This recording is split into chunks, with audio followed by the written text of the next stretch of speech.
అందరూ స్టేజ్ దిగిపోవాలి. అందరూ స్టేజ్ దిగిపోవాలి. సాంగపండి అందరు కూడా స్టేజ్ దిగిపోవాలి. మొత్తం అందరు కూడా అందరు మిగతా వాళ్ళంతా స్టేజ్ దిగిపోవాలి.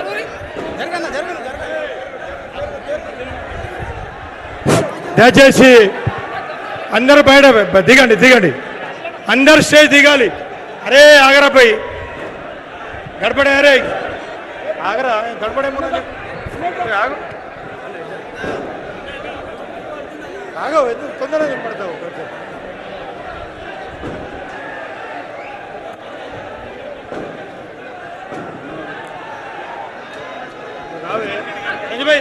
ముందర అక్కకి ప్రశాంత్ అన్న ఇదా లోలి చేయకరా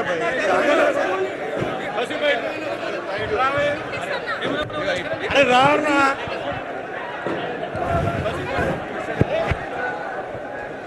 అక్క ముందర. అరే అక్క అక్క నిలబడు ఒకేసారి.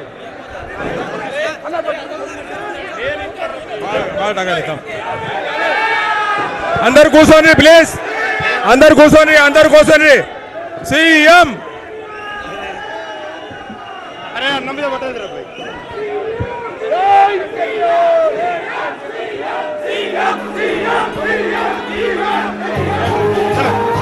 ఓకే ఓకే ఓకే దిగండి బయట దిగండి. అందరు దయచేసి కొంచెం అందరు స్టేజ్ దిగాలన్నా ప్లీజ్. అన్న సజిద్ భాయ్ చలో అన్న దయచేసి కొంచెం స్టేజ్ దిగాలి. ముగ్గురు మీరు अरे दिगंड रहा भाई अक्का बाद में थोड़ा बाद में मैं बुलाता हूँ, मैं पक्का बुलाता हूँ, थोड़ा ठहरो। अरे కొంచెం దయచేసి దిగండి. చలో దిగండి కొంచెం స్క్రీన్ కనబడాలి దిగండి ప్లీజ్ ఇక్కడ కూర్చోండి. కింద కూర్చోండి. దిగండి రే. उतारो जी, नीचे उतारो ना. तुम लोगों में भी मस्त देख रहे हैं. जरा रखो ना उनको, जरा हेल्प करो ना जरा. दिगंड रहा भाई. दिगंड अरे भाई प्लीज రైట్ అన్న. స్టేజ్ దిగాలన్నా అన్న.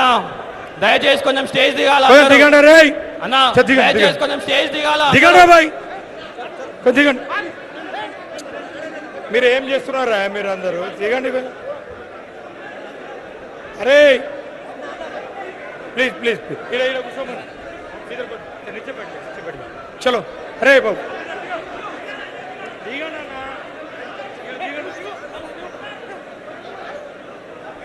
హలో ప్లీజ్ దయచేసి రావద్దు. కేసు కాల్ చేయండి. మన కేటీఆర్ మాట్లాడతారు. కేసు కాల్ చేయండి. అరే దిగండి రా.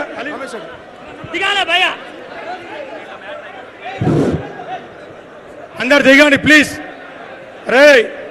अरे तो नीचे चलो. बाद में चलो.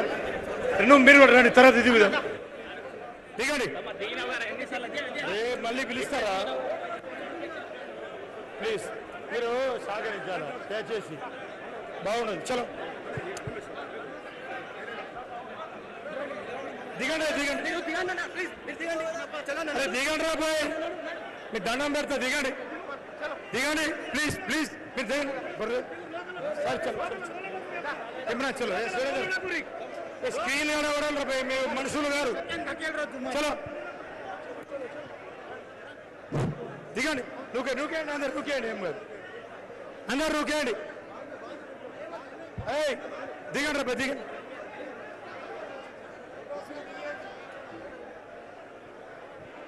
దిగండి. चलो भाई चलो. चलो आउट. दिगंడి. फोटोग्राफर తర్వాత పిలుస్తాం. नीचे जाओ पहले. ఆగవే దించుదాం కదా ఒక నిమిషం. కిషన్ చలో. కిషన్ నడుండ్రే. ఈ స్క్రీన్ కనబడాలా? దీని అర్థమవుతలేదు మీకు. గన్మ్యాన్ మీ అటు ఓడ్రి. చలో. అరే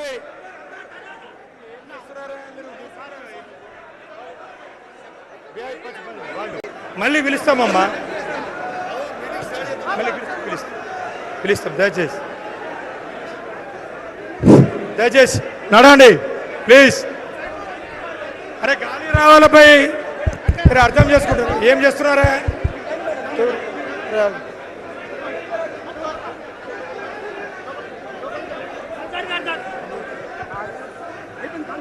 నా ఎమ్మడే తిరుగుతున్నారా? మీరు దిగండి, అందరు దిగండి మళ్ళీ ప్లీజ్ దయచేసి.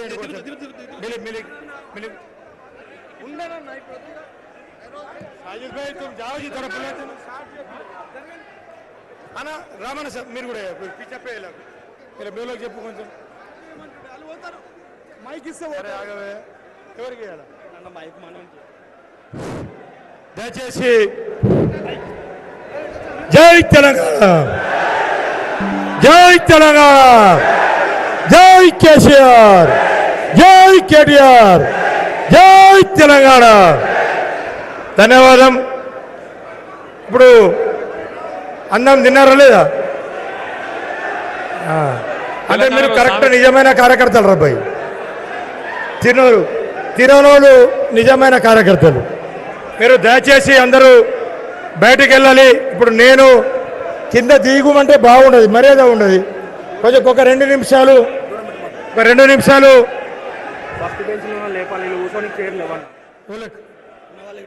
చెప్తానే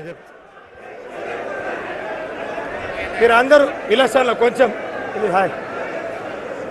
ఈరోజు వెనక జరగండి, ఈ స్క్రీన్ కనిపించాలి. ఇప్పుడు ఈ మీటింగ్ యొక్క ఉద్దేశమే అది. దయచేసి నాయకులు, దయచేసి మీరు అందరూ సమయం పాటించాలి ప్లీజ్. వెనక జరగండి, వాళ్ళందరూ వెనక జరప. అరే నేను చేసి ఏం చేయాలి? వాళ్ళు బయట పోతేనే కదా. కాబట్టి ఈరోజు మన గౌరవ పెద్దలు, మన పార్టీ వర్కింగ్ ప్రెసిడెంట్ కాబోయే సీఎం కాబట్టి ఖచ్చితంగా మనమందరం కంకణం కట్టుకొని మనం ఏదైతే మన గమ్యం ఉందో ఆ గమ్యం చేరేదాకా ఇదే విధంగా ఉపవాసం ఉండనా తప్పకుండా సాధించుకోవాలని చెప్పేసి కూడా ఈ సందర్భంగా మనం ఇక రోజు తింటాం రా పై. అవునా కదా? ఒకరోజు ఉపవాసం ఉంటే ఏమవుతుంది? అవునా కదా? మరి మన సార్ తెలంగాణ కొరకు ఎన్ని రాత్రి ఉపవాసం ఉండలేదు? ఉన్నాడో పెద్ద సార్ కేసీఆర్ సార్ ఉపవాసం ఉండలేదా? మరి మీరు ఒకరోజు ఉపవాసం ఉండలేరా? పక్కన. కాబట్టి మొన్ననే మేము ఏదైతే సార్ కానీ అదైతే పార్టీ సభ్యత్వం మీద మనమే కొన్ని మండలాల వైజ్గా కూడా మనము మీటింగ్లు జరుపుకోవడం జరిగింది. అవునా కాదా? అదే ఉద్దేశంతో ఈరోజు మన అన్న పెద్దన్న కేటీ రామారావు అన్న గారు కూడా వారి ఉద్దేశాన్ని చాలా స్పష్టంగా మీకు చెప్తారు. కాబట్టి నేనైతే రోజు మాట్లాడుతూనే ఉంటాయ్యా. నేను మాట్లాడి మీరు వింటే ఏం బాగుంటుంది. కాబట్టి ఈరోజు కేటీ రామారావు అన్న మాటలే మన వినాలని చెప్పేసి కూడా ఈ సందర్భంగా తెలియజేసుకుంటూ అందరూ ఒకసారి జోరుతో పిడికలు బిగించి సిద్దిపేట హైదరాబాద్ దాకా వినిపించాలి. జై తెలంగాణ, జై తెలంగాణ, జై కేసీఆర్, జై కేటీఆర్. పెద్దలు గౌరవనీయులు కేటీ రామారావు గారు మాట్లాడతారు. మనము సమయం పాటించాలి. దయచేసి మీరు అందరూ వెనకకు పోతే ఈ గాలి అంతా వస్తుంది. మీరు తర్వాత తర్వాత సన్మానాలు వినమానాలు అన్నీ ఆఖరికి దయచేసి మీరు 2 నిమిషాలు ఓపిక పట్టాలి. తర్వాత మీరందరికీ కాబట్టి ఈ కార్యక్రమం వెనక జరగండి రా దయచేసి మీ దండం పెడతా.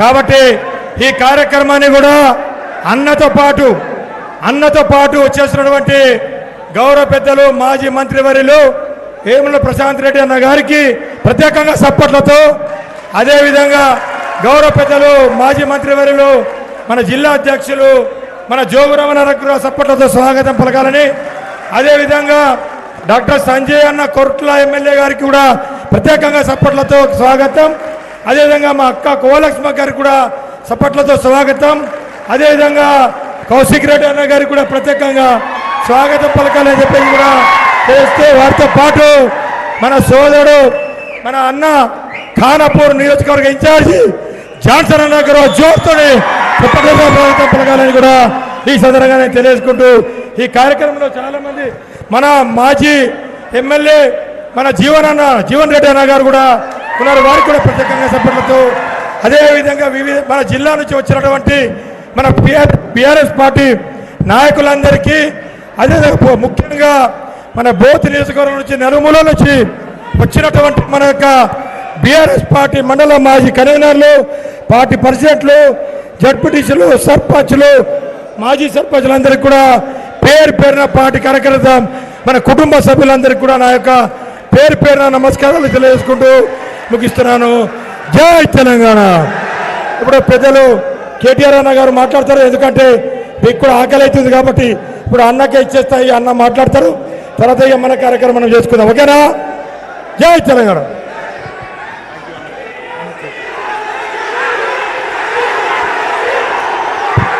జై తెలంగాణ. జై తెలంగాణ. జై తెలంగాణ. కేసీఆర్ గారి నాయకత్వం. కేసీఆర్ గారి నాయకత్వం. జై తెలంగాణ. కరెక్ట్గా అన్నం తినే టైంకి ఇచ్చిండు మైకు అనిల్ అన్న. గౌరవనీయులు, మీ అందరి అభిమాన నాయకుడు, గౌరవనీయులైన మీ శాసనసభ్యుడు, మా సోదరుడు శ్రీ అనిల్ జాదవ్ గారికి, మాస్ లీడర్ అనిల్ జాదవ్ గారికి, గౌరవనీయులైన ఆసిఫాబాద్ ఎమ్మెల్యే పెద్దలు, మనందరి ఆడబిడ్డ శ్రీమతి కోవా లక్ష్మి అక్క గారికి, గౌరవనీయులు మాజీ మంత్రివర్యులు పెద్దలు ఆదిలాబాద్ జిల్లా పార్టీ అధ్యక్షులు శ్రీ జోగు రామన్న గారికి, గౌరవనీయులు మాజీ మంత్రివర్యులు పెద్దలు బాల్కొండ శాసనసభ్యులు అన్నా శ్రీ వేముల ప్రశాంత్ రెడ్డి గారికి, గౌరవనీయులైన హుజూరాబాద్ శాసనసభ్యులు శ్రీ పాడి కౌశిక్ రెడ్డి గారికి, గౌరవనీయులైన కోరుట్ల శాసనసభ్యులు శ్రీ డాక్టర్ సంజయ్ గారికి, సంజయ్ కాగా, గౌరవనీయులైన ఎమ్మెల్సీ తమ్ముడు శ్రీ నవీన్ కుమార్ రెడ్డి గారికి, నవీన్ కుమార్ రెడ్డి గారు ఒక నిమిషం, పాలమూరులో మన ప్రభుత్వం పోయినాక రేవంత్ రెడ్డి సొంత జిల్లాలో అక్కడ ఎమ్మెల్సీగా గెలిచి వచ్చిన నాయకుడు మన తమ్ముడు నవీన్ కుమార్ రెడ్డి. అట్లాగే గౌరవనీయులు మన ఖానాపూర్ ఇన్ఛార్జ్ సోదరుడు బూక్యా జాన్సన్ రాథోడ్ గారికి, గౌరవనీయులు ఆర్మూర్ మాజీ శాసనసభ్యులు శ్రీ ఆశన్న గారి జీవన్ రెడ్డి గారికి, అట్లాగే ముదోల్ నుంచి ఇక్కడికి విచ్చేసిన సోదరులు శ్రీ విలాస్ గాడేవార్ గారికి, డాక్టర్ కిరణ్ కుమ్రేవార్ గారికి, సోదరులు శ్యామ్ సుందర్ గారికి, చిన్నారావు గారికి, ఇంకా పేరున మరి ఆదిలాబాద్ నిర్మల్ జిల్లాలోని వివిధ ప్రాంతాల నుంచి ఇక్కడికి విచ్చేసిన నాయకులకు, కానీ అందరికంటే ముఖ్యంగా ఇంత ఆకలైతుంటే ఇంత ఎండగొడుతుంటే కూడా ఓపికగా ఉన్న మా బోత్ అన్నదమ్ములకు ఆడబిడ్డలందరికీ నా చేతులెత్తి హృదయపూర్వకంగా మీకు నమస్కారం. ఇవాళ కొంత బాధ అనిపిస్తున్నది, కొంత సంతోషంగా ఉన్నది. ఇక్కడికి వచ్చే ముందు సోదరుడు సిరికొండ మండలం పున్నా గ్రామానికి సంబంధించిన ఒక రైతు, మరి ఆ సోదరుడి పేరు పాండురంగ. తెలంగాణలో పాండురంగ అనే రైతు ఆయనకున్న 4 ఎకరాల్లో జొన్నలు పండించిండు. జొన్నలు పండించిన తర్వాత మరి రైతు బంధు రాలే, టైంకు యూరియా దొరకలే, కరెంటు చక్కగా లేదు, కానీ కష్టపడ్డాడు. ప్రభుత్వం మద్దతు ఇవ్వకపోయినా కష్టపడి జొన్నలు పండించి మరి ప్రభుత్వం కనీసం కొంటదేమో జొన్నలు 3720 రూపాయలు మద్దతు ధర ఉండే, ఆ మద్దతు ధరకు కొంటదేమో అనుకున్నాడు. పోయి మార్కెట్లో, సిరికొండ మార్కెట్లో మొత్తం జొన్నలన్నీ తీసుకుపోయి కుప్పబోసిండు. వినబడతలేదా? क्या हुआ? कोई तकलीफ है? जरा बैठो भाई, पीछे बैठो, जरा पीछे वाला को नहीं दिख रहा. बीच में जो लोग हैं बैठ जाओ, बीच में जो लोग खड़े हैं बैठ जाओ. ये लोग मध्य निल्सुरो కూర్చోండి. 15 मिनट में 15 मिनट में पूरा करेंगे जरा దయచేసి కూర్చోవాలని మా అన్నల తమ్ముల గుర్తు కేసీఆర్ అభిమానులైతే కూర్చోవాలి జై తెలంగాణ మనుషులైతే కూర్చోవాలి కేసీఆర్ అభిమానులైతే కూర్చోవాలి అంటున్నా మీ ఇష్టం ఇంకా ఇటున్నోళ్ళు కూడా కేసీఆర్ అభిమానులైతే కూర్చోవాలి అడ్డం ఉండొద్దు కూర్చోవాలి దయచేసి మరి పోయినాం ఆ సోదరుడు పాండురంగ గారు చచ్చిపోతే ఆ కుటుంబాన్ని పలకరించడానికి మందలించడానికి పోయినాం ఆ ఊరికి పోతే ఊరంతా వచ్చింది అనిల్ అన్న తీసుకపోతే అక్కడ ఆ కుటుంబంతో మాట్లాడితే కళ్ళల్లో నీళ్ళు వచ్చినాయి 2 ఆడపిల్లలు ఉన్నారు ఒక కొడుకున్నాడు చిన్న పిల్లలు ఎవరికి లగ్గం కాలే అందరు ఇంకా ఆగమాగమే ఉన్నారు భార్యకు చదువు రాదు పాపం ఆమెకేం తెలియదు ఆడపోతే అనిల్ అన్న వెంటనే అన్న పార్టీ నుంచి సాయం చేయాలంటే ఒక 3 లక్షల రూపాయలు మన పార్టీ నుంచి వాళ్ళకి సాయం చేసి ధైర్యం చెప్పినాం కానీ ఏం సరిపోతుంది ఎట్లయితది ఇలా మనం ఆలోచించవలసింది ఒక్కటే కేసీఆర్ ప్రభుత్వంలో మనం ఆనాడు రైతును రాజును చేసే ప్రయత్నం చేసినాం దేశానికి వెన్నుముకగా తెలంగాణ రైతులు ఎదిగేందుకు కేసీఆర్ గారు కష్టపడ్డాడు ఒక రైతు బంధు తెచ్చిండు 24 గంటల కరెంట్ ఇచ్చిండు మీ అందరికీ టైంకు ఎరువులు ఇచ్చిండు టైంకు విత్తనాలు అందించిండు మీరు కష్టపడి పంట పండిస్తే మళ్ళా కల్లాలు పెట్టి ఎక్కడికక్కడ కొనుగోలు కేంద్రాలు పెట్టి కల్లాల దగ్గరనే ధాన్యం కొన్నాడు కేసీఆర్ ఆఖరికి కరోనా వస్తే కూడా రాష్ట్రం అంతటా వడ్లు పండించిన జొన్నలు పండించిన మక్కలు పండించిన శనిగలు పండించిన నువ్వు ఏది పండించినా ప్రభుత్వానికి 100 కోట్ల నష్టం వచ్చినా బాధపడకుండా ప్రభుత్వమే మీది తెచ్చుకున్న తెలంగాణనే మీకోసం అని చెప్పి ఎన్ని వేల కోట్ల నష్టం వచ్చినా కేసీఆర్ గారు మీకోసం నిలబడ్డాడు బ్రహ్మాండంగా మీకు లాభం చేసే ప్రయత్నం చేసినాడు ఆయన చేసిన పనుల వల్ల తెలంగాణ ఇవాళ అన్నపూర్ణ దేశానికి అన్నం పెట్టే అన్నపూర్ణగా తెలంగాణ ఎదిగింది మరి ఇవాళ ఏమైంది ఇవాళ తెలంగాణ తమ్మి మీరు మధ్యలో నిలిచిన వాళ్ళు డిస్టర్బ్ చేస్తున్నారు ప్లీజ్ కూర్చోండి దండం పెడతా కూర్చో ప్లీజ్ జరా ఉनको బిఠా అన్న మీరు కూర్చోపోతే ఎన్నుకున్న వాళ్ళు గడబడి చేస్తారు ప్లీజ్ దేశానికే అన్నం పెట్టే స్థాయికి దేశానికే బువ్వ పెట్టే స్థాయికి ఇవాళ తెలంగాణ ఎదిగింది కానీ నిన్న ఈ ఒక్క మాట మీరు జాగ్రత్తగా వినాలి మనసుకి ఎక్కించుకోవాలి 10 మందికి చెప్పాలి ఊర్లలో నిన్న రాష్ట్రంలో రేవంత్ రెడ్డి నాయకత్వంలో మొత్తం ప్రభుత్వం మంత్రులందరూ కూర్చున్నారు నిన్న మంత్రివర్గ సమావేశం పెట్టినారు ఏం చెప్పినారన్లా ఏం డిసైడ్ చేసినారు అంటే కేవలం ఈ కార్డు నుంచి వచ్చే పంట నుంచి ఈ కార్డు నుంచి ఒక్క గింజ కూడా కేంద్రం ఇచ్చిన కోటా కంటే ఒక్క గింజ కూడా నేను ఎక్కువ కొనా అంటున్నాడు రేవంత్ రెడ్డి అంటే ఏమిటిది కేంద్రం గిన్న నేను 40 లక్షల క్వింటాలే కొంటా అంటే నేను అంతకంటే ఒక్క గింజ ఎక్కువ కొనా అంటున్నాడు ఇవాళ రేవంత్ రెడ్డి ప్రభుత్వం నేను అడుగుతున్నా ఒక మాట మీరు ఆలోచించమని కోరుతున్నా మరి ఇదివరకు ఇదే రేవంత్ రెడ్డి ఏం మాట్లాడిండో ఒక్కసారి యాద్ చేసుకోండి ఈ రేవంత్ రెడ్డి గారి గురువు గారు ఆనాడు ఇదే తెలంగాణను ఇదే ఆంధ్రప్రదేశ్ను ఏలిన సమైక్య పాలకులు వాళ్ళ పరిపాలనలో మన తెలంగాణ రైతులను అరిగొసబెట్టినరు ఆగం చేసిండ్రు పక్కన కృష్ణా నది ఉన్నా గోదావరి నది ఉన్నా కరెంటు లేదు నీళ్లు లేవు కాలిపోయే మోటార్లు పేలిపోయే ట్రాన్స్ఫారంలు ఎక్కడికక్కడ గందరగోళ పరిస్థితులు అప్పుల పాలైన రైతులు ఆత్మహత్యలు అందుకే దేశంలోనే మహారాష్ట్ర నెంబర్ 1 ఉంటే రైతు ఆత్మహత్యల్లో నెంబర్ 2 తెలంగాణ ఉండే కానీ కేసీఆర్ గారి నాయకత్వంలో మరి బ్రహ్మాండంగా ఒక పునాది పడ్డది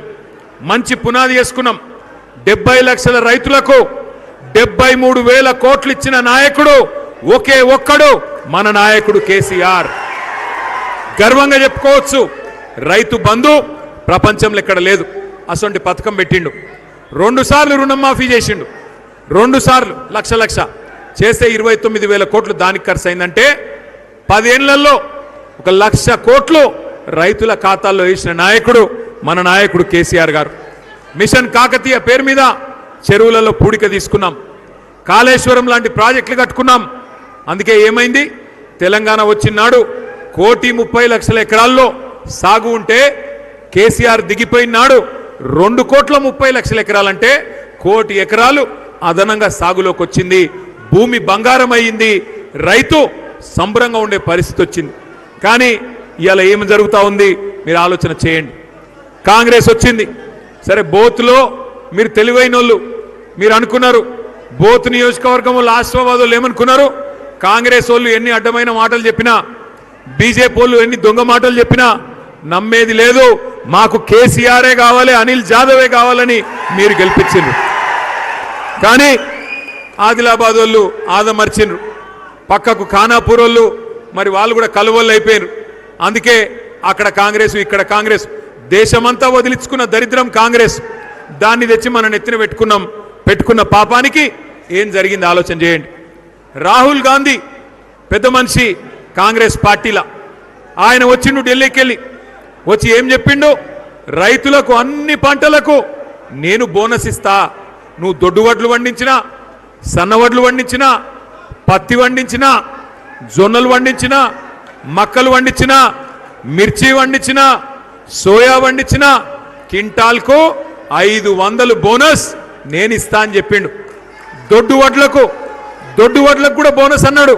కానీ ఇవాళ దొడ్డు వడ్లకు లేదు, సన్నవడ్లకు మాత్రమే అని మళ్ళా మాట మార్చిండ్రు. మాట మార్చి నాకేమైంది, 40 రకాల సన్నాలకు ఇస్తామన్నారు మొదలు, కానీ నిన్న చెప్తున్నారు 40 రకాల సన్నాలు కాదు 7 రకాలకే ఇస్తాం, అంతకంటే ఎక్కువ ఇయ్యమని చెప్పి మళ్ళొకసారి రైతుకు మోసం చేసే పరిస్థితి. అదే మన ప్రభుత్వం ఉన్ననాడు మక్కలు కొన్నాం, శనిగలు కొన్నాం, కందులు కొన్నాం, జొన్నలు కొన్నాం, వడ్లు కొన్నాం, 1-2 కాదు సోయాబీన్తో సహా అన్ని కూడా కొన్నాం. పంజాబ్ను దాటిపోయి నెంబర్ 1 రాష్ట్రమైనం.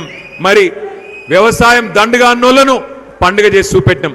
కాంగ్రెస్ ఏం చెప్పింది ఒక్కసారి యాద్ చేసుకోండి దయచేసి, మీకు ఆకలి అవుతుంది, నాకు కూడా ఎరికే, 5 నిమిషాలు బంద్ చేసుకుందాం. కాంగ్రెస్ ఏం చెప్పింది ఒక్కసారి యాద్ చేసుకోండి. కేసీఆర్ 10,000 ఇస్తుండు, మేము 15,000 ఇస్తాం. 10,000 ఇస్తుండు కేసీఆర్, మేము 15,000 ఇస్తాం. కేసీఆర్ 2 పంటలకు ఇస్తుండు రైతు బంధు, మేము 3 పంటలకు ఇస్తాం. కేసీఆర్ 2 పంటలకే ఇస్తుండు, మేము 3వ పంటకు కూడా ఇస్తాం. కేసీఆర్ భూమి ఉన్నోళ్ళకే ఇస్తున్నాడు, మేము కౌలు చేసుకున్నటోళ్ళకు కూడా మేము రైతు బంధు ఇస్తాం. రైతు కూలీలకు నెలకు 1,000 రూపాయలు ఇస్తాం. నేను ఒక్కటే అడుగుతున్నా, మొన్న వచ్చిండు ముఖ్యమంత్రి రేవంత్ రెడ్డి బోత్ నియోజకవర్గానికి, అనిల్ జాదవ్ గారు అదే వేదిక మీద ఉన్నాడు. అక్కడ మన బీఆర్ఎస్ వాళ్ళు ఎవరు లేరు, అంతా కాంగ్రెస్ ప్రభుత్వం వాళ్ళు పిలిస్తే వాళ్ళు తీసుకొచ్చిన ప్రజలు రైతులు వాళ్ళు వీళ్ళు ఉన్నారు. ముఖ్యమంత్రి రేవంత్ రెడ్డి గారు వచ్చి బోత్ శాసనసభ్యుడు అనిల్ జాదవ్ అనగానే కిందికెళ్ళి సీటీలు, కిందికెళ్ళి సప్పట్లు మారుమోగిపోయినాయి. పరేషాన్ అయిపోయింది ముఖ్యమంత్రి.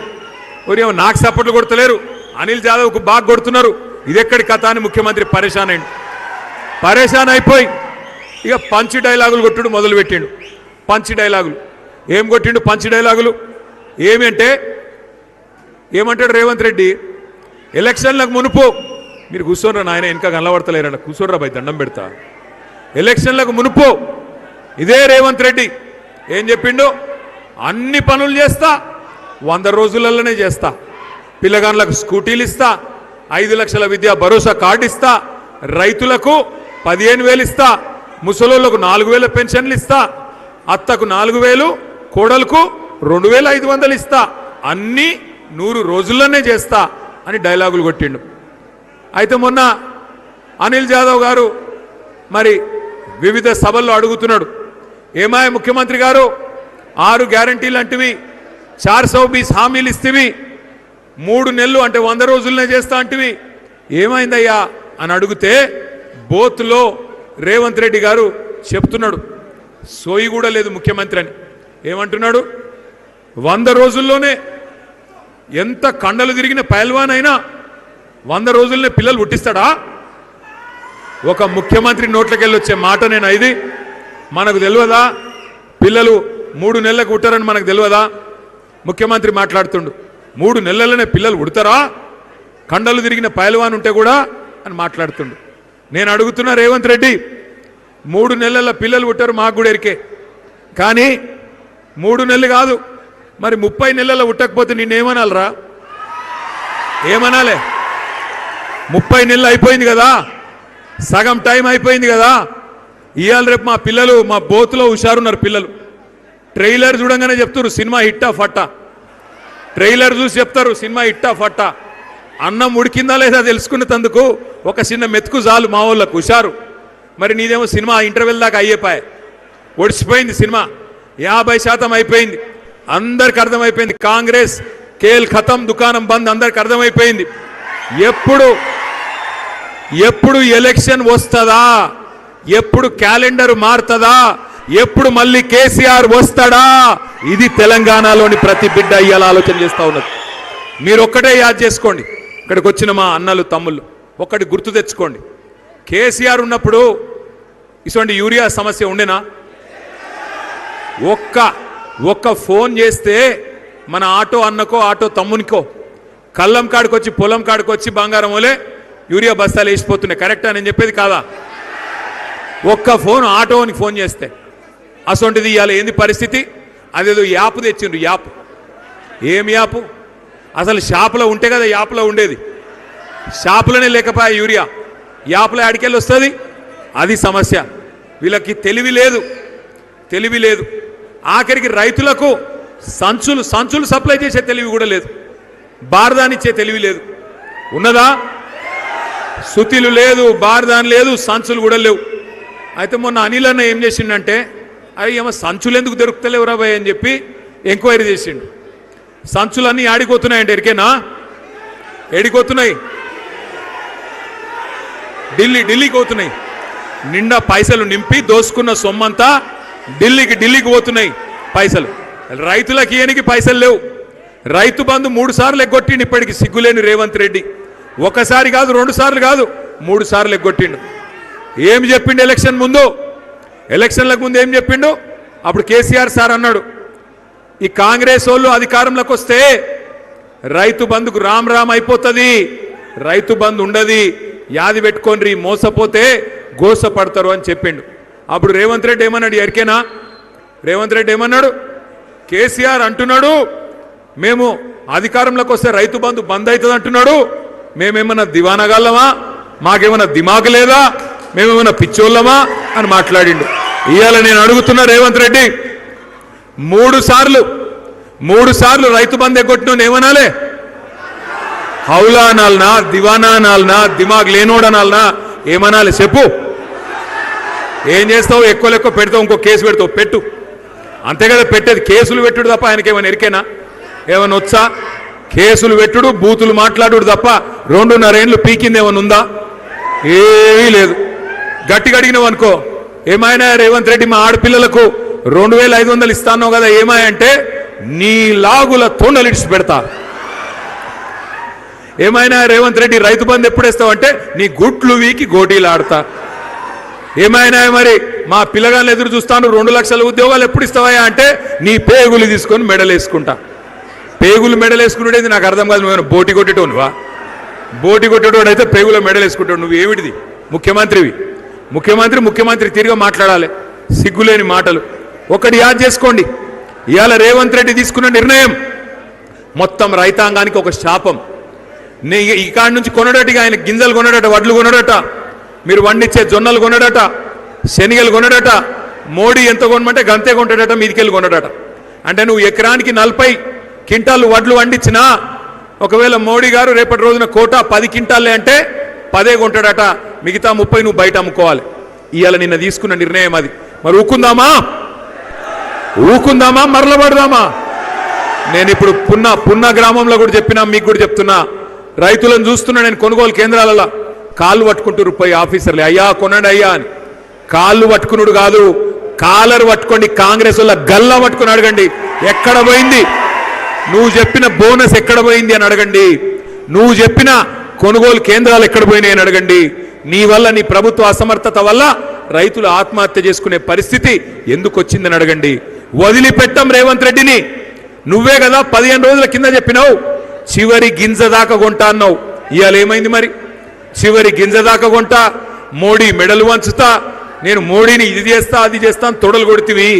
ఇవాళ ఏమైంది అని అడుగుతున్నా. కాంగ్రెస్కు 8 మంది ఎంపీలు ఉన్నారు. మీ ఆదిలాబాద్లో కూడా బీజేపీ ఎంపీ ఉన్నాడు. 16 మంది ఎంపీలను నేను అంటా ఉన్నా.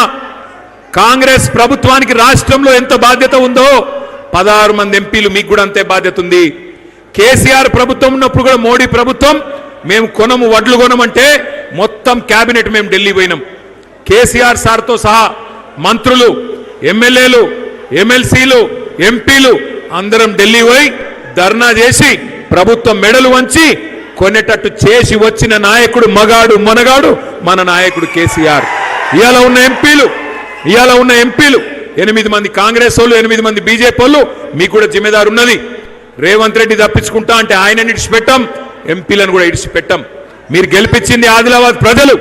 బీజేపీ ఎంపీని ఇక్కడ తప్పకుండా నిలదీయాలి, అడగాలి. ఏమయ్యా కొనడట మోడీ, ఎందుకు కొన్నాడు రేవంత్ రెడ్డి వడ్లు, ఎందుకు కొన్నాడు జొన్నలు, ఎందుకు కొన్నాడు కందులు, ఎందుకు కొన్నాడు సోయా? కేసీఆర్ ఉన్నప్పుడు కొన్నాడు ఎట్లా, ఇప్పుడు కొన్నాడు ఎట్లా అని గట్టిగా నిలదీయాల్సిన బాధ్యత మన మీదనే ఉన్నది. నేను ముగించే ముందు మీ తరపున చెప్పేది ఒకటే, ఇది రైతు బంధు ప్రభుత్వం పోయింది, ఒక రాబంధు ప్రభుత్వం వచ్చింది. ఈ రాబంధు కాంగ్రెస్ ప్రభుత్వం వచ్చింది. కాంగ్రెస్ అనేది కరోనా కంటే డేంజరు, ఇది ఊర్లలో చెప్పాలి. కరోనా అప్పుడు కూడా కేసీఆర్ గింజలు కొన్నాడు, వడ్లు కొన్నాడు, అన్ని కొన్నాడు. కానీ ఇలా కరోనా కంటే డేంజర్ కాంగ్రెస్ కాబట్టే వాళ్ళు కొంటలేరు. రైతును సంపే ప్రభుత్వం వచ్చింది. అందుకే నేను అనేది మిమ్మల్ని ఒకటే, రైతును రాజు చేసే కేసీఆర్ నాయకత్వం మళ్ళా రావాలంటే మనం గట్టిగా నిలబడాలి. మీకు ఒక చిన్న ముచ్చట చెప్పిపోయేందుకే నేను ఇక్కడ దాకా వచ్చిన. ఈ నెల 25వ తారీఖు నుంచి మరి ఎస్ఐఆర్ అనే కార్యక్రమం కూడా చాలు అవుతున్నది. ఎస్ఐఆర్ అనే కార్యక్రమం చాలు అవుతుంది. జర గడబడి చేయకురు ప్లీజ్. ఒక్కసారి నేను మీకు చూపెట్టే ప్రయత్నం చేస్తా. ఏమిటిది ఎస్ఐఆర్ అంటే? ఎస్ఐఆర్ అంటే ఇంట్లో పెద్ద అయోమయం అయ్యేది ఏం లేదు, గడబడయ్యేది ఏం లేదు. ఎస్ఐఆర్ అంటే స్పెషల్ ఇంటెన్సివ్ రివిజన్. అంటే ఏమిటిది? ఓటర్ లిస్టును జల్లెడబట్టే కార్యక్రమం. వాళ్ళన కొత్తోళ్ళు 18 ఏళ్ళు నిండిన వాళ్ళు ఉంటే వాళ్ళ పేరు రాపియాల, చచ్చిపోయిన వాళ్ళు ఉంటే వాళ్ళ పేరు తీసేపియాల. ఎవరికైనా డబల్ ట్రిపుల్ ఓట్లుంటే ఒకటే ఓటు ఉండేటట్టు చూసుకోవాలి, గంతే. ఇప్పుడు ఉదాహరణకు మీ ఇంట్లో కొత్త కోడలు వచ్చిందనుకో, ఆ అమ్మాయి పేరు ఇక్కడ రాపియాలి, వాళ్ళ ఇంట్లో కొట్టేపియాలి. అట్లాగే మీ దగ్గర ఎవరైనా సుట్ట పిల్లగాడు వచ్చిందనుకో, సుట్టపూల పిల్లగాడు మీ దగ్గర చదువుకున్న తందుకు వచ్చిండు, ఇక్కడనే ఓటు రాయించాలి, వాళ్ళ ఇంటికాడ తీసేపియాలి. మీకు 4 ముక్కలు నేను ఎస్ఐఆర్ గురించి చెప్పాలని చెప్పి ఈ స్క్రీన్ కూడా పెట్టినాం. జర ఒక్కసారి అందరు ఇక్కడ చూడాలని చెప్పి కూడా మీకు నా ప్రార్థన. ఇది నిలబడుతుందా? ఒక్కసారి అందరు కూడా దయచేసి ఇక్కడ చూడాలి. SIR next slide. ఎస్ఐఆర్లా ఏం చేస్తారు అంటే, కూసోరా భయ్, కూసో ఒక్కరిని ఇంతమంది ఎందుకు డిస్టర్బ్ చేసిన? కూసో. ఆయన చూడు, ఆయన బాధ ఎందుకు వస్తుంది, అనిల్ ఆయన బాధ ఎందుకు వస్తుంది. ఎస్ఐఆర్లో ఏం చేస్తారంటే, ఎస్ఐఆర్ అనేది ఇది మొదటిసారిగా జరిగేది. ఇప్పటికీ భారతదేశంలో 13 సార్లు జరిగింది, ఈసారి జరిగేది 14వ. మరి చివరిసారి ఎప్పుడు జరిగింది ఎస్ఐఆర్ అంటే 2002లో జరిగింది. 2002లో ఆనాడు ఏదైతే జరిగిందో ఆ లిస్టును, అట్లాగే ఇప్పుడు కొత్తగా ఉన్న లిస్టు 2025 లిస్టు 2 పక్కకు పెట్టుకొని 2 చూస్తారు. ఉదాహరణకు అనిల్ అన్నకు 2 పిల్లలు ఉన్నారు, ఇద్దరు బాబులు ఉన్నారు. వాళ్ళకు 2002లో, అరే నీకు దండం పెడతా సీటు కొట్టకరా, 2002లో ఆ రోజు అనిల్ అన్న పిల్లలకు ఓట్లు లేదు. ఆ రోజు 2002లో అనిల్ అన్న పేరు, అనిల్ అన్న భార్య పేరు మాత్రమే ఓటర్ లిస్టులో ఉన్నది. కానీ 2025లో పిల్లలిద్దరు పేర్లు కూడా వచ్చినాయి. ఇప్పుడు ఏం చేయాలి? ఆ పిల్లలిద్దరి పేర్లు అనిల్ అన్నతోని లింక్ చేసి మ్యాపింగ్ చేయాలి. దాన్ని ఫ్యామిలీ మ్యాపింగ్ అంటారు. అది 25వ తారీఖు నుంచి జరిగే కార్యక్రమంలో మీరు చేయాల్సి ఉంటుంది. ఇక్కడ బూత్ లెవెల్ ఏజెంట్లు ఉన్నారా? ఉంటే చేయలేబట్టండి. మీకు ఆ పుస్తకాలు ఇచ్చిర్రా? ఆ పుస్తకాలు చూపెట్టండి ఒక్కసారి. Very good. సో ఈ పుస్తకంలో నేను చెప్పేది అంతా ఉన్నది, మీరు చదువుకోవాలి. కాకపోతే ఆ 2002 లిస్టు 2025 లిస్టు పక్కకు పెట్టుకొని అప్పుడు లేని ఫ్యామిలీ మ్యాపింగ్ ఇప్పుడు చేస్తారు. అదొకటి జాగ్రత్తగా చూసుకోవాలి. నెక్స్ట్, మొత్తం రాష్ట్రంలో ఈ ప్రాసెస్ మొత్తం, ఈ కార్యక్రమం మొత్తం ఒక నెల రోజులు జరుగుతుంది. 25 జూన్ నుంచి 24 జూలై దాకా ఈ కార్యక్రమం జరుగుతుంది. జరిగినాక మరి ఒక లిస్టు, ఓటర్ లిస్టు అప్పుడు పబ్లిష్ చేస్తారు 31 జూలై. అందులోకి ఏమైనా తప్పులు ఉంటే మీకు నెల రోజులు టైం ఉంటుంది. మొత్తం ఆగస్టు నెల అంతా మీకు టైం ఉంటుంది. ఆగస్టు నెలలో మీరు ఆ అధికారులకు, అంగన్వాడీ టీచర్లు, మీ మెప్మా లేదా ఐకేపీ మహిళలు ఎవరైతే ఉంటారో వాళ్ళకు, బూత్ లెవెల్ ఆఫీసర్లు ఎవరైతే ఉంటారో వాళ్ళకు మీరు మీ అబ్జెక్షన్ మీరు వాళ్ళు చెప్పొచ్చు నెల రోజుల పాటు. 1 ఆగస్టు నుంచి ఆగస్టు నెలాఖరు దాకా అబ్జెక్షన్ చెప్పొచ్చు ఏమైనా తప్పులు ఉంటే. తర్వాత 1 నెల రోజులు అధికారులు మొత్తం జల్లెడబట్టి మీరిచ్చిన అభ్యంతరాలను పరిష్కారం చేయాలి. చేసినాక అక్టోబర్ 1వ తారీఖు నాడు ఫైనల్ ఓటర్ లిస్టు పబ్లిష్ అవుతుంది. ఈ అక్టోబర్ 1కి వచ్చే ఓటర్ లిస్టే రేపు మీ ఎంపీటీసీ ఎలక్షన్లో అదే ఓటర్ లిస్ట్ ఉంటుంది. రేపు అదే ఓటర్ లిస్టు మీ జెడ్పీటీసీ ఎలక్షన్ ఉంటుంది. రేపు అదే మళ్ళా ఎమ్మెల్యే ఎలక్షన్లు ఉంటుంది, ఎంపీ ఎలక్షన్లో ఉంటుంది. అందుకే ఈ మొత్తం ప్రాసెస్, ఈ మొత్తం ప్రక్రియ చాలా ముఖ్యం. నెక్స్ట్ ఇలా ముఖ్యమైన పాయింట్ ఏంటంటే మన బూత్ లెవెల్ ఏజెంట్లు చేయాల్సింది ఒకటే ఒకటి. మీరు మీ బూత్ లెవెల్ అధికారులతోని మీరు జాగ్రత్తగా ఇల్లుకు పోవాలి. మొత్తం ఒక బూత్లో 1000 ఓట్లు ఉంటాయి. 1000 ఓట్లు అంటే 300 నుంచి 350 ఇండ్లు. నెల రోజులు మొత్తం 1000 ఓట్లను కవర్ చేయాల్సింది నెల రోజులు. మరి 300-350 ఇండ్లు అంటే రోజుకు మీరు తిరిగేది 10 ఇండ్లే. రోజుకు 10 ఇండ్లు తిరగాల. ఆ 10 ఇండ్లల్లో ఎక్కడ కూడా 18 ఏళ్ళు నిండిన కొత్త పిల్లలు ఉంటే వాళ్ళ ఓటు రాయించాలి. ఎవరైనా చచ్చిపోయిన వాళ్ళు ఉంటే ఓటు తీసేయించాలి. అట్లాగే ఏమైనా మ్యాపింగ్ జరగకపోతే, పిల్లలు పుట్టి కోడళ్ళు వచ్చి అట్లా మ్యాపింగ్ జరగకపోతే మ్యాపింగ్ అయ్యేటట్టు చూసుకోవాలి. ఒక అనుమానం ఉంది, వెస్ట్ బెంగాల్లో కొన్ని ఓట్లు తీసేసిండ్రు అందుకే దీదీ ఓడిపోయిందని, బీహార్లో ఓట్లు తీసేసిండ్రు అందుకే అక్కడ లాలూ ప్రసాద్ పార్టీ ఓడిపోయిందని అనుమానం ఉంది. అందుకే బోత్లో మీ అందరితో నా ప్రార్థన, ఒక్క దొంగ ఓటు కూడా ఉండొద్దు. అట్లాగే ఒక్క అర్హుడైన ఏ ఒక్క ఓటు, ఎలిజిబుల్ ఓటు ఒక్కటి కూడా పోవద్దు. చూసుకునే బాధ్యత మీదే అని చెప్పి నేను విజ్ఞప్తి చేస్తున్నా. నెక్స్ట్ ఇక్కడ మన ఉద్దేశం ఒక్కటే, మీరు ఎక్కువ కన్ఫ్యూజ్ అయ్యేది ఏం లేదు. ఆఫీసర్లతో పోవాలి, ఇంటింటికి పోవాలి, అన్ని పత్రాలు చక్కగా ఉన్నాయా లేవో చూసుకోవాలి, ఓటు హక్కు వచ్చినట్టు చూసుకోవాలి. ఇవన్నీ ఇప్పుడు నేను చెప్పేటివన్నీ మీ బుక్లో ఉన్నాయి. నెక్స్ట్ ఈ 13 కాగితాలలో ఏ ఒక్క కాగితం ఉన్నా కొత్త ఓటు కోసం దరఖాస్తు చేసుకోవచ్చు. క్యాస్ట్ సర్టిఫికేట్ కానీ, బర్త్ సర్టిఫికేట్ కానీ, లేదా మీకేమైనా పోడు పట్టాలు ఇచ్చింటే పోడు పట్టాలది కానీ, ఇట్లా ఏదైనా సరే 13 డాక్యుమెంట్లల్లో ఏ ఒక్కటి ఉన్నా మీరు బ్రహ్మాండంగా కొత్త ఓటు కోసం దరఖాస్తు చేసుకోవచ్చు. నెక్స్ట్ ఇక్కడ ఒక ఇంపార్టెంట్, ఇది ఒకటి చూసుకోండి. కొన్ని డబల్ ఓట్లు ఉంటాయి. నేను అనిల్ అన్నకి ఇస్తా లిస్టు మొత్తం. బోత్ నియోజకవర్గంలో డబల్ ఓట్లు ఎన్ని ఉన్నాయి మనకు కూడా ఒక అంచనా ఉంది. ఆ లిస్టు అనిల్ అన్నకి ఇస్తా. అనిల్ అన్న బూత్ల వారీగా మీకు ఇస్తాడు, మీరు చూసుకోవచ్చు. ఇక్కడ ఒక ఉదాహరణ, ఇక్కడ ఒక అమ్మాయికి హైదరాబాద్లో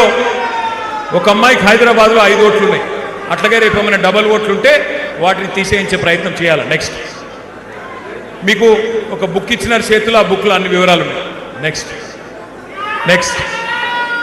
నెక్స్ట్ ఇదొక్కటి చూసుకోండి. ఇక్కడ మీ అందరికీ మీ అందరికీ నా ప్రార్థన ఏంటంటే, మీకు ఓటర్ లిస్ట్ కూడా బూత్ల వారీగా మీకు ఇవ్వడం జరుగుతుంది. మీరు చూసుకొని అన్ని చక్కగా ఉన్నాయా లేవా చూసుకొని, మరి ఎందుకంటే కేసీఆర్ సార్ గెలవాలని ఉందా, మళ్ళా గులాబీ జెండా ఎగరాలని ఉందా, ఉంది అంటే కాదు, ఉంది అంటే రాదు, ఉంది అంటే అట్లా పిల్లల లెక్క లొల్లి చేస్తే కాదు, ఈ లొల్లి చేస్తే కాదు, ఆగురత చెప్పేది ఇట్లా లొల్లి పెడితే కాదు. ఎప్పుడైతామంటే మీకు ఎన్ని బూతులు అన్నిలన్నా మొత్తం ఎన్ని బూతులు మొత్తం 303 పోలింగ్ బూత్లు ఉన్నాయి. నేను ఒక్కటే మిమ్మల్ని రిక్వెస్ట్ చేసేది, ఏ బూత్లో ఉండే నాయకులు ఆ బూత్లో మీరు జిద్దు మీద తీసుకోవాలా. నా బూత్లో నేను మెజారిటీ తెస్తా, అనిల్ జాదవ్ను మళ్ళీ గెలిపిస్తా, కేసీఆర్.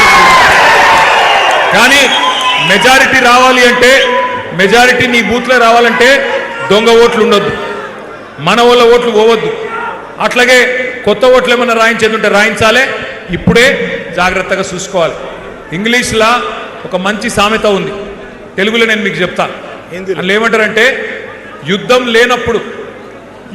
లేనప్పుడు శాంతి సమయంలో ఎంత చెమట వడిపితే యుద్ధంలో అంత తక్కువ రక్తం గారుతుంది సైనికులది అని. ఇప్పుడు మనం ఎంత కష్టం చేస్తే ఎలక్షన్ల గెలుపు అంత ఆసాన్ అవుతుంది. అందుకే మీకు చెప్తున్నా, దయచేసి SIR కార్యక్రమం సీరియస్గా తీసుకోవాలా. ఇక రెండో ముచ్చట నేను మీకు చెప్పి నేను ముగిస్తా. మెంబర్షిప్ కార్యక్రమం కూడా మనం స్టార్ట్ చేసుకుంటున్నాం.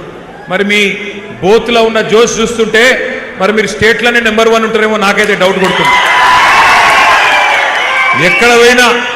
ఎక్కడ పోయినా మరి బోత్లో మామూలుగా లేదు, జోష్ అయితే బాగున్నది. మరి స్టేటు నెంబర్ 1 అవుతావా ఏమో నాకు తెలియదు అనిలన్న. కాబట్టి అరే నెంబర్ 1 అనగానే ఉబ్బిపోవద్దురా తమ్మి, ఆగు. నెంబర్ 1 అని ఎందుకంటున్నా అంటే జోష్ ఉన్నది, పిల్లగాళ్ళు ఉన్నారు, పెద్ద మనుషులు ఉన్నారు, పార్టీ నాయకత్వం ఉన్నది, అంతా గట్టిగా ఉన్నది. కానీ ఒక్కొక్క బూత్లా ఇద్దరిద్దరు పిల్లలకు ట్రైనింగ్ ఇస్తాం. ఆ యాప్ ఎట్లా, అరే నీకు దండం పెడతా ఆగురా భయ్య, ఆగురా నీకు దండం పెడతారా తమ్మి, నీకు దండం పెడతా ప్లీజ్, దయా ఆగు ప్లీజ్. జై తెలంగాణ. అయితే ఒక్కొక్క ఇప్పుడు మనం ఇవాళ రేపు సినిమా టికెట్లు కొనాలన్నా యాప్లనే కొంటున్నారు. మీరు ఏదైనా చిన్న వస్తువు ఆర్డర్ చేయాలన్నా అదే ఒత్తుతున్నారు. అందుకే ఏమనుకున్నామంటే ఇక మనం కూడా మన మెంబర్షిప్ కూడా అట్లా ఫోన్ల ద్వారా చేద్దామని ఒక ప్రయత్నం చేస్తున్నాం. చేసి అందులో ఏముంటుందంటే మీరు ఎక్కువ శ్రమ పడేది కూడా లేదు, బాధపడేది లేదు. అందులో ఏం పెట్టినాం, మీ బూత్లో ఉండే ఇద్దరు ట్రైనింగ్ ఇచ్చినాక ఆ బూత్లో ఉండే లిస్టు మీ కాడికే వస్తుంది. సరే ప్లీజ్, అరే ఇద్దరు గడబడి చేస్తే మొత్తం మీటింగ్ డిస్టర్బ్ అవుతుంది. వద్దు, ఆ బూత్లో మీకు ఇస్తాము, ఆ లిస్టు అందులో ఉంటుంది. మీరు జస్ట్ పేరు కొడితే లేకపోతే ఓటర్ ఐడి కొడితే మొత్తం వివరాలు మన యాప్లోకి వస్తాయి. ఇది చాలా ముఖ్యం, చాలా ఈజీ. ఒక ఫోన్ నంబర్ ఒకటి మీరు ఎంటర్ చేయాలి. కానీ ఒకటి మెల్లగిన్లో మేము కూడా ఒక చిన్న పరీక్ష పెడుతున్నాం మీకు. మీరు తిరిగి చేస్తుర్రా కూర్చొని చేస్తుర్రా మాకు తెలియాలి. అందుకే ఏం పెట్టినా మళ్ళా ఒక బటన్ ఒత్తితే నువ్వు ఎక్కడున్నావో నాకు తెలిసిపోతుంది. నువ్వు అక్కడ బటన్ ఒత్తితే అనిలన్ ఇంటికాడున్నావా, నీ ఇంటికాడున్నావా, కార్యకర్త ఇంటికాడికి పోయి చేస్తున్నావా, లేకపోతే నీ ఇంట్లో కూర్చొని ఒక అరలో కూర్చొని రాస్తున్నావా, అది కూడా తెలిసిపోతుంది. జీపీఎస్ ఉన్నది, జీపీఎస్ సరికే కదా, ఆ జీపీఎస్ ఉన్నది. కాబట్టి తిరిగి చేస్తేనే తప్ప దొరికిపోతాం. మరి ఎవరన్నా నాయకులు బూత్ల వారీగా నాకొద్దు ఈ బాధ్యత అనుకుంటే పక్కకు జరగండి, అనిల్ అన్నకు చెప్పండి. లేకపోతే కేసీఆర్ గారు సీఎం కావాలి అంటే 303 బూత్లలో మనమే కేసీఆర్ లెక్క తిరగాలి, మనమే మెంబర్షిప్ చేయాలి, మనమే కష్టపడాలా. అప్పుడే ఈ కాంగ్రెస్ రాబందు ప్రభుత్వం పోతుంది, రైతు బంధు కేసీఆర్ ప్రభుత్వం వస్తుంది. జై తెలంగాణ, కేసీఆర్ గారి నాయకత్వం. జై తెలంగాణ, జై తెలంగాణ. అందరూ భోజనం చేసుకోవాలి.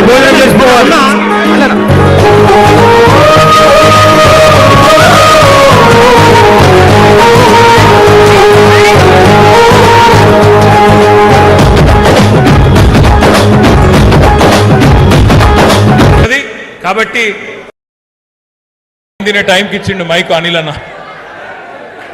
గౌరవనీయులు, మీ అందరి అభిమాన నాయకుడు, గౌరవనీయులైన మీ శాసనసభ్యుడు, మా